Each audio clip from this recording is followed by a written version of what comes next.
क्या आप जानते हैं, आपकी जिंदगी में जो सबसे बड़ी परेशानी है वो आपके ही एक छोटे से कर्म का परिणाम हो सकता है। एक ऐसा कर्म जो आपको जीवन भर के लिए शाप में बदल दे। आज की कहानी सिर्फ एक स्त्री की नहीं है, बल्कि हर उस इंसान की है जिसने कभी अपने अहंकार, स्वार्थ और मोह के चलते दूसरों की भावनाओं से खेला है। लेकिन क्या ऐसा करना उसे बर्बाद कर सकता है? दोस्तों, ये सिर्फ कहानी नहीं, बल्कि एक ऐसी घटना है जो हमें अपने कर्मों का असली महत्व समझाने आई है। तो जुड़िए मेरे साथ और देखिए कैसे कामिनी का एक अहंकारी कदम उसे ऋषि वरुण के शाप का शिकार बना देता है। क्या उसने अपने जीवन को सुधारने का रास्ता खोजा, या वह हमेशा के लिए इस शाप के अंधकार में खो गई? देखते रहिए, क्योंकि यह कहानी आपको एक ऐसे मोड़ पर ले जाएगी जहां आप खुद को कामिनी की जगह पर सोचने को मजबूर हो जाएंगे।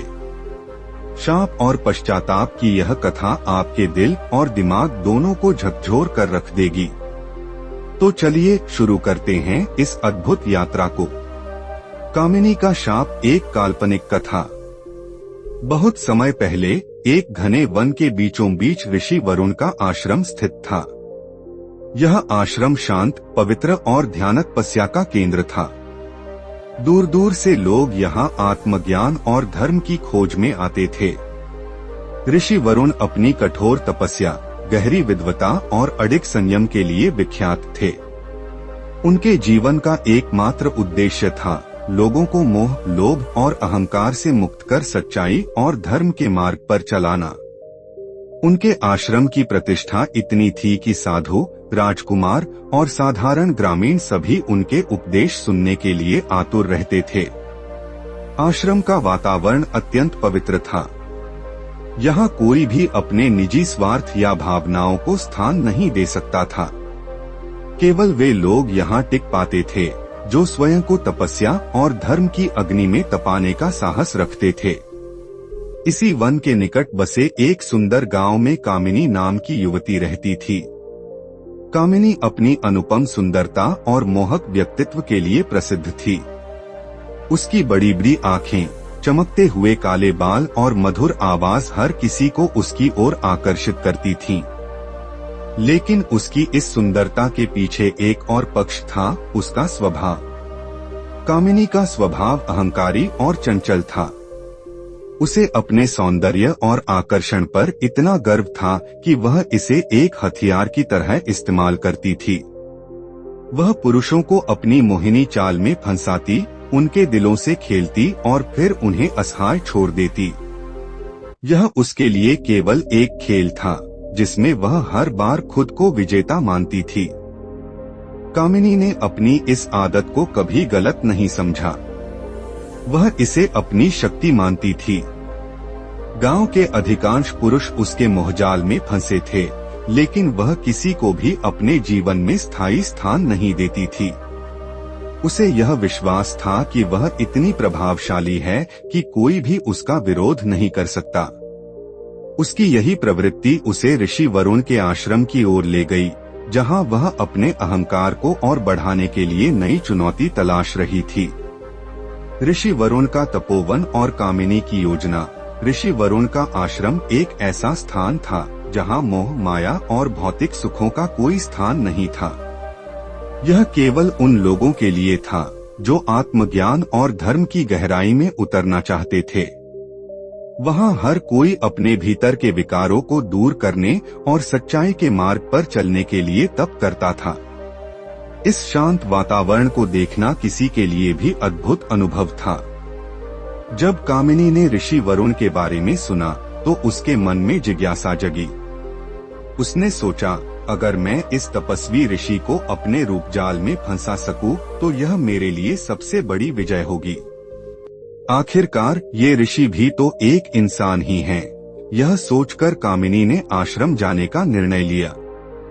लेकिन इस बार उसकी योजना केवल किसी को आकर्षित करने तक सीमित नहीं थी, वह एक तपस्वी ऋषि को झुकाने का इरादा रखती थी। एक दिन कामिनी ने अपनी सबसे सुंदर साड़ी पहनी, अपनी सुंदरता को फूलों और गहनों से सजाया और आश्रम की ओर चल पड़ी। आश्रम पहुंचते ही उसने देखा कि ऋषि वरुण ध्यानमग्न हैं। उनके चेहरे पर गहन शांति और तेज था। उनका व्यक्तित्व इतना प्रभावशाली था कि कोई भी उन्हें देखकर आदर और सम्मान से भर जाता। लेकिन कामिनी को यह सब महज एक चुनौती लग रहा था। उसने अपनी मधुर आवाज में कहा, महात्मा, मैं एक गरीब युवती हूँ जो भटकते भटकते आपके आश्रम तक पहुँची है। मुझे भूख और प्यास ने बेहाल कर दिया है। क्या आप मेरी सहायता करेंगे? ऋषि वरुण ने अपनी आंखें खोलीं और शांत स्वर में कहा, बेटी, यह आश्रम सबके लिए है। यहाँ तुम्हें शरण और भोजन दोनों मिलेगा, लेकिन यहाँ तुम्हें संयम और साधना का पालन करना होगा।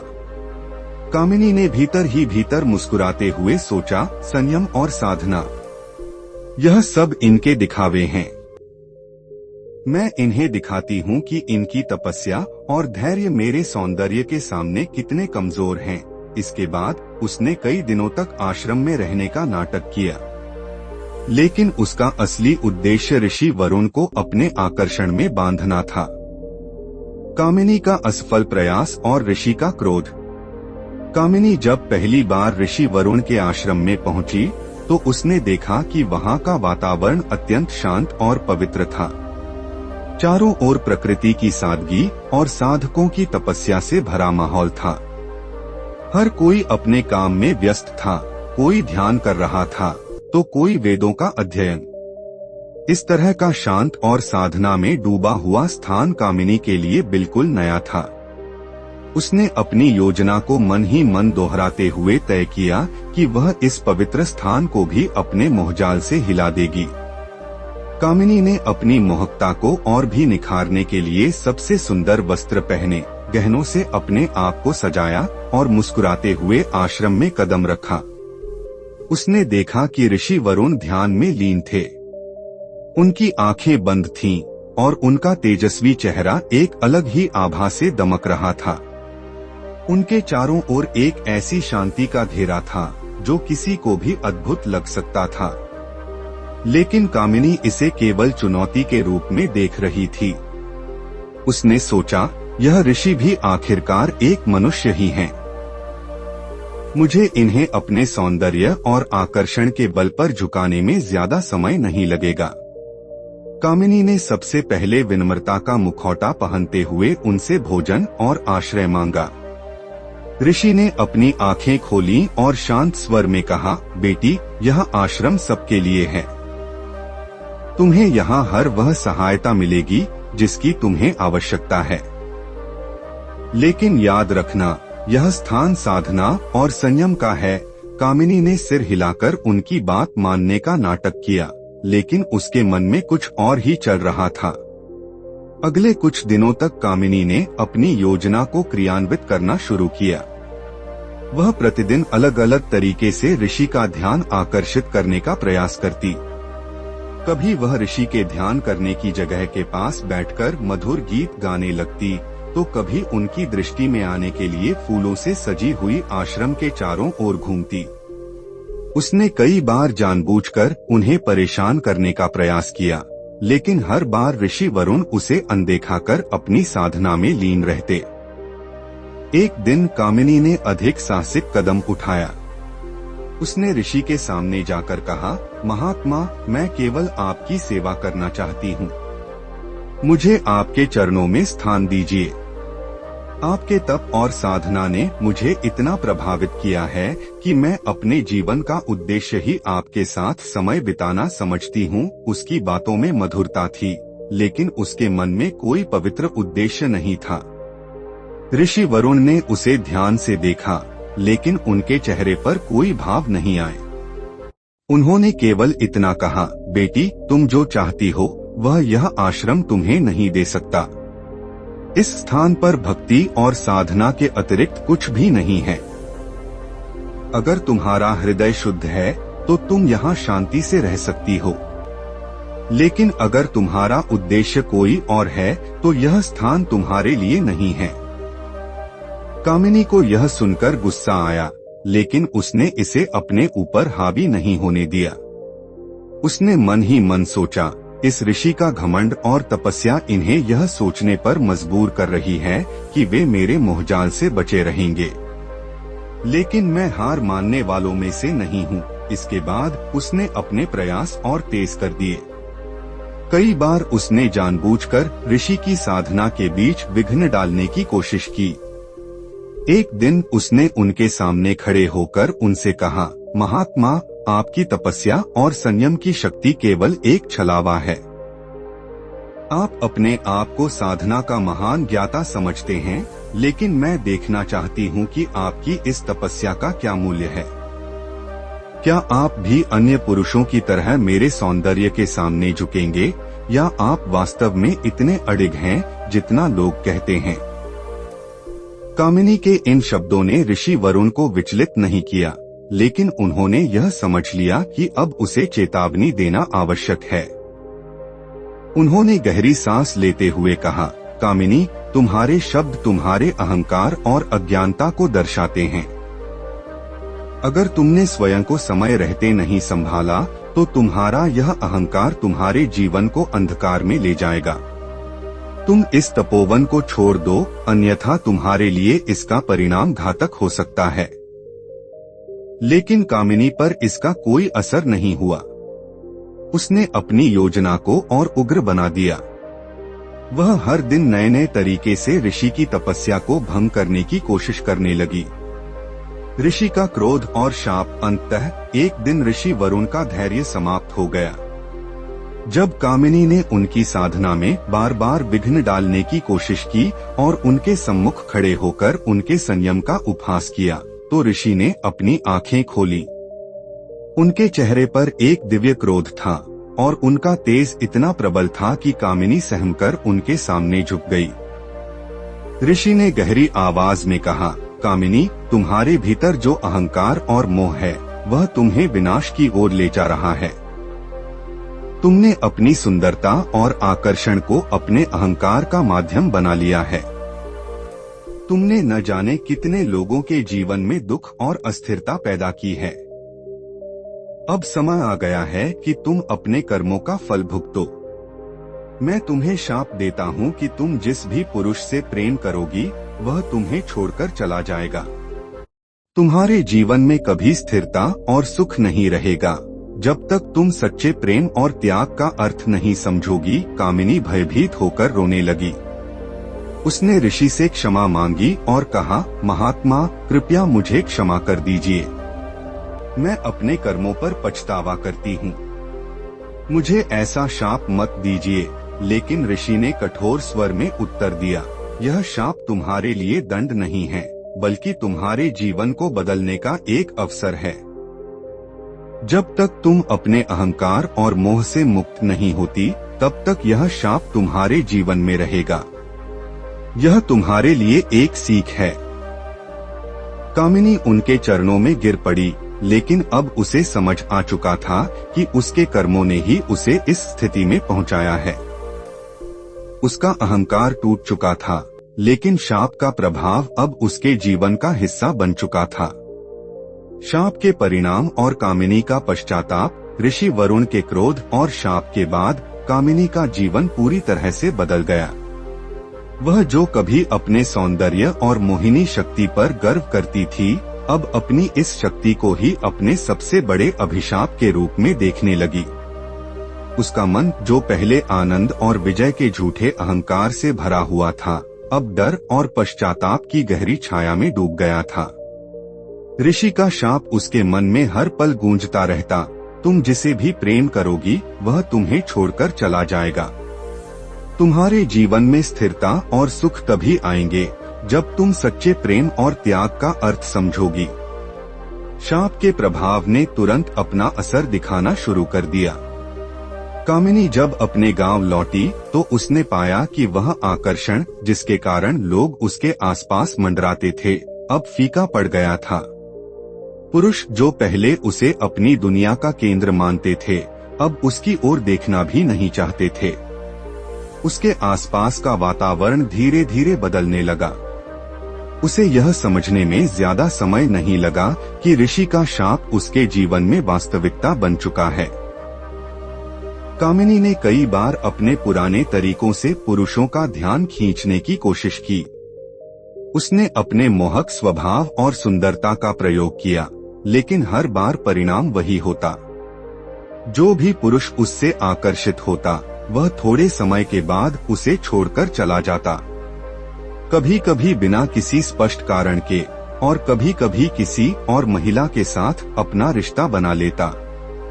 कामिनी के लिए यह अनुभव अत्यंत कष्टदायक था। वह यह समझने लगी थी कि उसके भीतर का मोह और स्वार्थ ही उसके दुखों का कारण था। अकेलेपन का दर्द दिन बीतते गए और कामिनी का अकेलापन बढ़ता गया। उसने महसूस किया कि अब न तो उसके पास कोई साथी है और न ही कोई ऐसा व्यक्ति जिसे वह अपने दिल की बात कह सके। पहले जहां वह अपने सौंदर्य और चंचलता का उपयोग दूसरों को मोहित करने में करती थी, अब वही सुंदरता उसे बोझ लगने लगी। वह हर दिन सोचती, क्या यह सब मेरी गलती है? क्या मैंने ही अपने जीवन को इस अंधकार में धकेला है? उसका अहंकार, जो पहले उसके व्यक्तित्व का सबसे मजबूत हिस्सा था, धीरे धीरे टूटने लगा। उसे अपने किए गए पापों और दूसरों के साथ किए गए छल का आभास होने लगा। वह समझने लगी कि उसने अपनी सुंदरता का उपयोग केवल अपने स्वार्थ के लिए किया था और इसी कारण उसके जीवन में यह अभिशाप आया। कामिनी ने कई बार ऋषि वरुण के पास जाकर उनसे क्षमा मांगने का सोचा, लेकिन डर और शर्म के कारण वह ऐसा नहीं कर सकी। वह जानती थी कि ऋषि ने जो शाप दिया है वह उसके पापों का परिणाम है। अब वह हर दिन अपने जीवन में शांति और स्थिरता के लिए प्रार्थना करती, लेकिन कोई भी प्रार्थना उसे तुरंत राहत नहीं दे पाई। पश्चाताप का आरंभ अपने अकेलेपन और दुख के बीच कामिनी ने अंततः आत्मनिरीक्षण करना शुरू किया। उसने सोचा, क्या ऋषि का शाप मेरे कर्मों का ही परिणाम है? क्या यह मेरा अहंकार और स्वार्थ था जिसने मुझे इस स्थिति तक पहुंचाया? उसने अपने अतीत के हर उस क्षण को याद किया जब उसने किसी को अपने मोहजाल में फंसाकर दुखी किया था।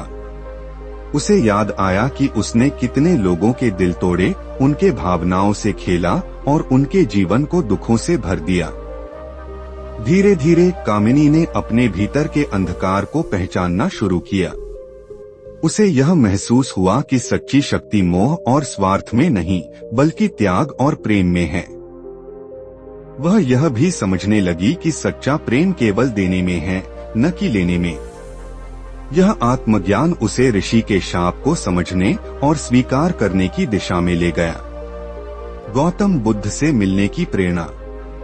एक दिन कामिनी को अपने गांव के एक साधु से गौतम बुद्ध के उपदेशों के बारे में पता चला।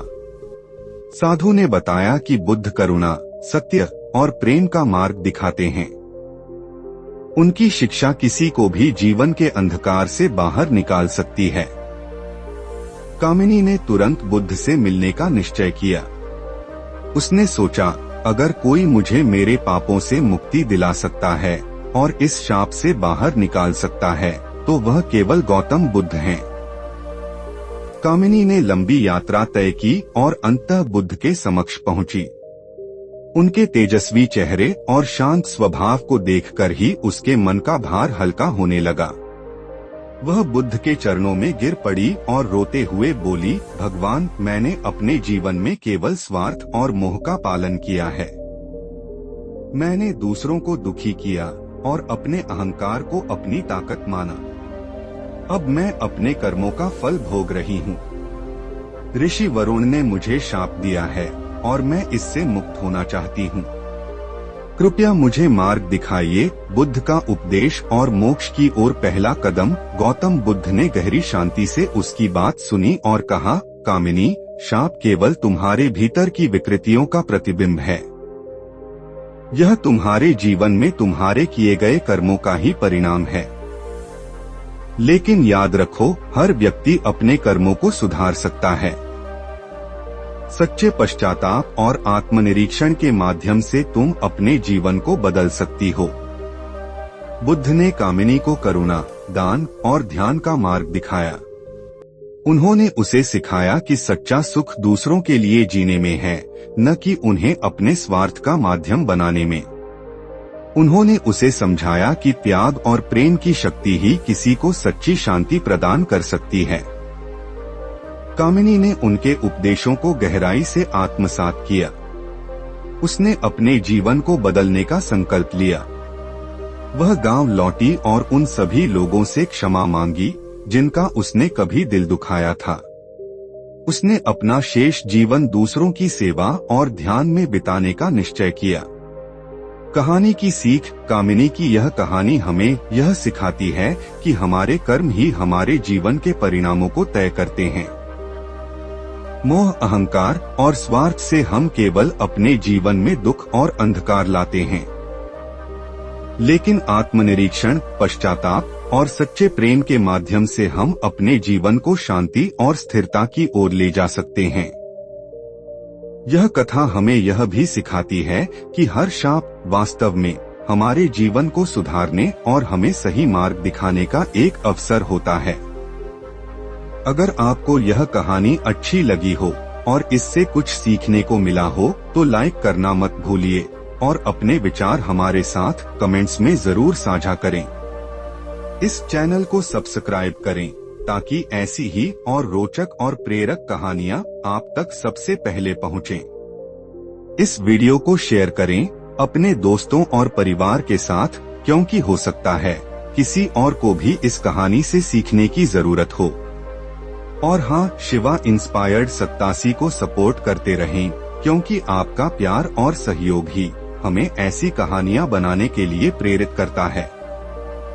तो मिलते हैं अगली वीडियो में एक नई कहानी और एक नए संदेश के साथ। तब तक अपना ध्यान रखें और अच्छे कर्म करें। धन्यवाद।